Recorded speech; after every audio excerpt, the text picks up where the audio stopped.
Welcome back to the channel, guys. I am back off a test drive. I'm here in the shop now. Finna pull in my stall. This, y'all recognize this? This is a Jeep Cherokee Latitude. Okay, y'all know I can't, or I don't like to film while I test drive, so I didn't bother filming while I was on the test drive. But now that I'm back in the shop, let me tell y'all what's going on.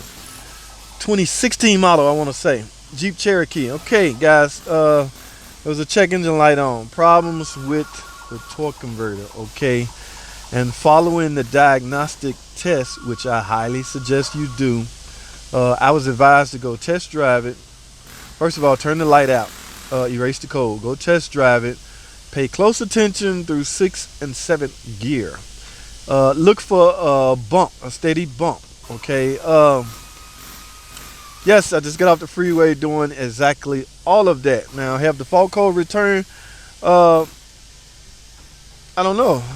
I'm about to go to the computer right now and see. Sometimes you can have a code stored in the memory and it not be in the form of a check engine light. But guys, this is a front wheel drive ZF version of the 9-speed. Okay, your typical first thing you're supposed to do transmission check is basically check the level of the transmission fluid. Well, guys, we are unable to do that on this particular model. That is because there's no dipstick or no dipstick tube. Okay, now there's a special tool that we use in order to verify the level of the transmission, but as far as the average consumer, yeah, you will have a hard time checking the fluid on this ZF front wheel drive 9-speed transmission. Okay, so got to do it with the car in the air basically. And basically, from the way the engineers tell me, if there's no leak, you're likely full. Go figure. Okay, yeah, that makes common sense, but a lot of guys just want to lay their eye on a dipstick and get a feel for the fluid and get a whiff of it. Smell of fluid goes a long way, guys. You can determine the condition of the transmission internals based off the fluid smell. So a lot of guys want to smell the aroma of the fluid. We're unable to do that on this 9-speed ZF front wheel drive transmission. Okay, now guys, this fault code is bothering me a little bit. I will have to call Chrysler and ask them for suggestions. You know, I don't want to just take this transmission out and install a new torque converter. Okay, even though that's the name of the code, guys, you got to get out of the habit of simply replacing a part based off the fault code's name. Okay, just because the code implies problems with the torque converter does not mean you should simply take the trans out and replace the torque converter. Now, it may turn out to be a torque converter, don't get me wrong, but you don't want to get in the habit of diagnosing things that way. Okay, because that can lead you down the wrong road and burn you guys. All right, so what I'm gonna do, I'm gonna plug my scan tool. My scan tool is already plugged in. Let's go over to the computer, guys. Let me take a quick break right quick. When I get back, we're gonna be at the computer discussing this some more, guys. Stay tuned. Alrighty, guys, here we are. Yes, like I say, it's a 2016 Jeep Cherokee. Now, guys, as you can see, there's no trouble codes in the PCM. This ZF 9-speed transmission has its own transmission module. All right, and the physical module is actually housed on top of the transmission, guys. They're a little pain to get to, but it's doable if you ever had to replace one.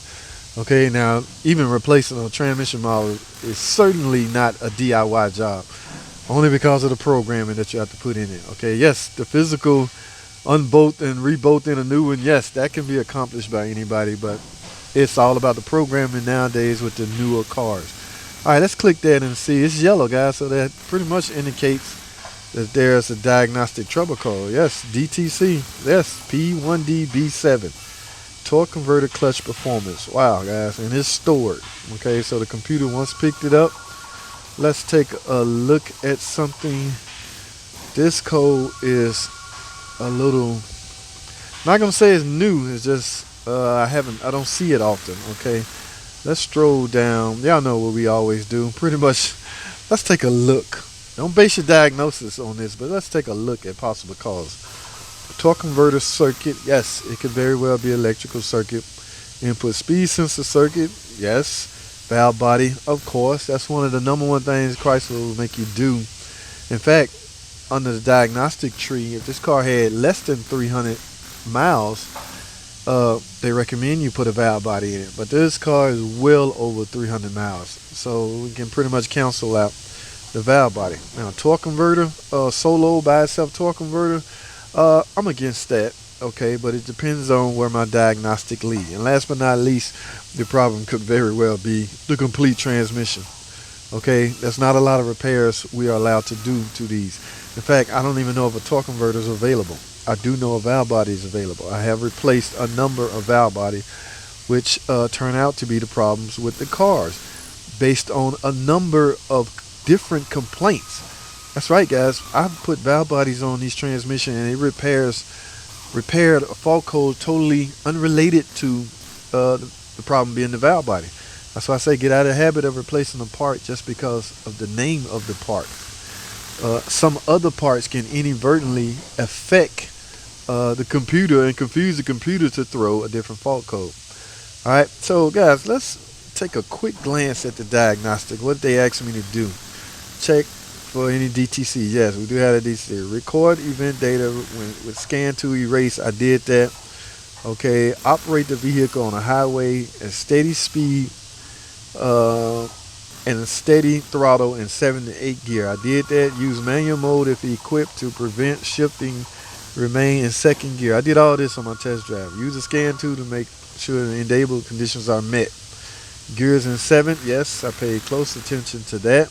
The torque converter clutch state is engaged. Yes, TCC. Yes, maintain all above condition. With the scan tool, read DTC. Did the DTC return? Yes, it did. Go to step 2. Step 2 merely tells you to check for other TCM, DCM, DTCs. There is no other TCM or DTC. So, what do they want me to do after I do that? Okay. Our input speed sensor controller, no speed sensor trouble codes or torque converter clutch circuit DTCs, no, none of that. Since my answer was no, y'all can see right here, if the answer is yes, you would do this. If the answer is no, my answer was no. So it is, ladies and gentlemen, advising me to replace the transmission. All right, now that was a quick glance and stroll by on the diagnosis. You literally have to put this diagnostic in play. You literally have to go drive it and follow instructions. Do exactly what all of this says, guys. All right, I'm pretty much confident I did all of this correctly. So I am now led to believe my problem is internal to the transmission. I refuse to just simply remove the transmission and replace the torque converter. I will follow the diagnostic tree that Chrysler FCA supplies to us.